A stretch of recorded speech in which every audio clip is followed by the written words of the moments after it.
Hey y'all, Billy from Perma Pastures Farm, out for a little stroll today, and here I am in Marshall, North Carolina, and at a time of year where it should be pretty doggone cold, but it ain't. As you can see, I'm in a t-shirt, of course, until they start dumping stuff from the sky. But anyway, it's that time of year, and you can really do it all year long, where you start thinking about where you want to grow food. And I'm talking in pretty unusual places really people don't even think about. Here I am alongside this French Broad River, and it being a river, okay, well, you know what? Over the side here, I'm looking at things, all kinds of things that aren't easily accessible, but are jumping out to me as possible places I might want to plant. Maybe even on the far side over there, even under that bridge over there. What I'm looking for are places that are, number one, easy to access.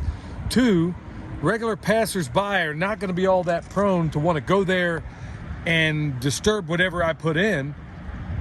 And also, number three, it needs to be just a tiny bit off the beaten path where it's a little bit uncomfortable for you to get to. Let's first of all look around. We got town literally right here. But in many ways, this is sort of a tourist destination for a lot of folks. And it's on the way to hot springs and a number of other places that, that a lot of people come here to see. I mean, you got a beautiful river, all this opportunity, but it's just difficult enough to where I'm looking over the ledge here, and there's some, you're thinking, okay, well, what if the river comes up? Well, that's the whole purpose. Why 2 is 1 and 1 is none in preparedness. And really in all things, whether it's permaculture or otherwise, we always have backup to our backup to our backup to our backup. So I know that I could easily come off the side of here, but it's not so easy that some passerby is just going to jump up on it. Also, across this river on the other side, I can easily park over there, and then right alongside the bank, unless the river gets really, really high, I would have absolutely no problem. And as far as, occasionally coming out and watering it, well, I'm going to select things. I'm going to pick things that don't require a whole lot of care. Plus, there's other things that we can factor in there. I mean, this is the kind of place that in the past I would have grown even fruit trees out here, and I just might. I see all kinds of great possibilities. Plus, here's something else you want to consider. The track of the sun. Because we do live in the mountains here, you got to think about where the sun tracks. Well, it goes basically this way to this way, so it can get full sun out here. The specific heat of the water, that's also something I can consider. So not everybody's going to be in a place. This is an ideal place in so many different ways, because nobody's coming down here to go look for watermelons or whatever else I decide to grow down here. Here's something else to consider. Right down here, you have basically this old wall that supports the railroad tracks, okay? Largely undisturbed, a little bit of trash down there. Basically, people don't come here. But think about this. Think about how that could provide you, because like I said, the sun tracks, let me try to do this where it makes sense.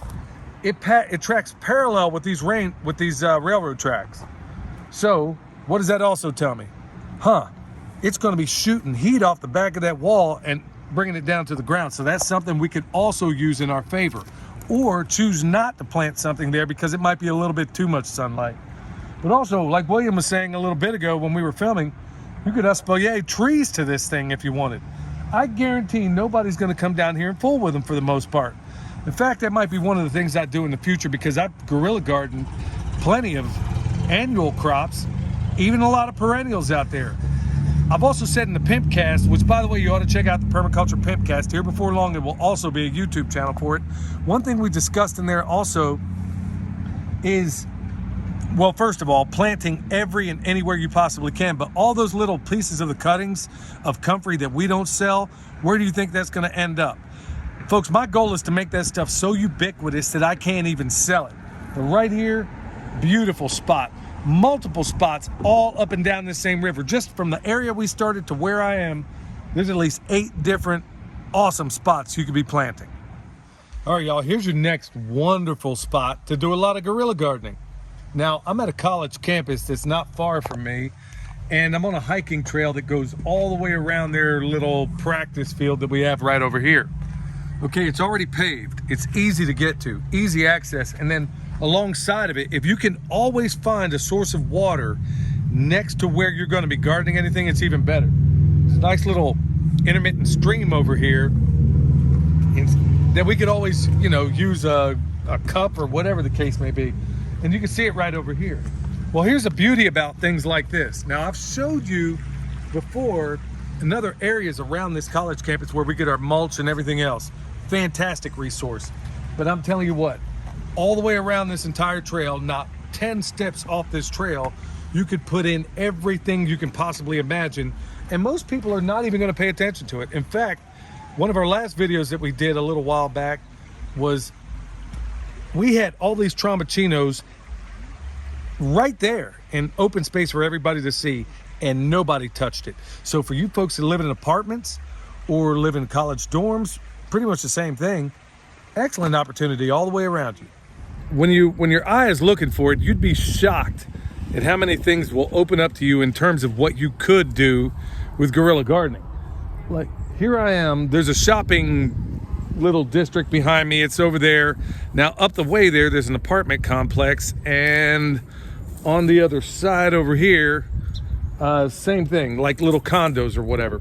Well, let me tell you what happened last year, and I talked about it before, is this whole bank. From here, I'm gonna try to give you some sense of scope here, all the way over there up until those transformers right there. There's a transformer. I was over there putting in sweet potatoes last year, and I never did film, the rest of that video, but I was over there putting them in, and the owner of all this space over here came up to me with his dog, and I chronicled it at the time. In a nutshell, he basically came up, asked what I was doing. I said, look, I'm growing food out here, and then I realized it was on private property. Because I saw those transformers down there, I made certain assumptions. Anyway, he straightened me out and said, no, I own all of this. But I'll tell you what, I'm gonna give you this little patch over here. If you can do something with it, not only do I have all of this right here that I'll let you work with, I got places all over this town that are similar to it. And so we had this conversation, he and I, about what I could do for him and what we could do collectively together. Like instead of just planting random trees out here, that maybe I could put a bunch of fruit trees out here. Let me get where the lighting's a little bit better. And he was completely hot for the idea. I just don't have the bandwidth or the time to be able to fool with anything like that right now. But the point being is that you think about, it's relatively steep, but this would be a really good place. It's western facing and partially south. So it's really not a bad location at all. The beautiful thing is, y'all, look, we are at a time in America, I'm not going to play the fear game. And remember, I never tell you any problem without offering solutions at the same time. I'm not going to go through the long list and the constellation of the crazy things that are going on right now. But no matter where you live, whether you're one of these people up in these apartments, or whether you're one of the people over here in these condos, or if you live in a college dorm, I don't care where you are, there are options all the way around you, and they will fall in your lap when people know what you do. So be a good steward with the little bit you have over here, which he's given me if I wanted it. And then, to hear him tell it sounded like there was acres and acres nestled all throughout Asheville that I could have access to. It's that time. Right now, I am wearing a t-shirt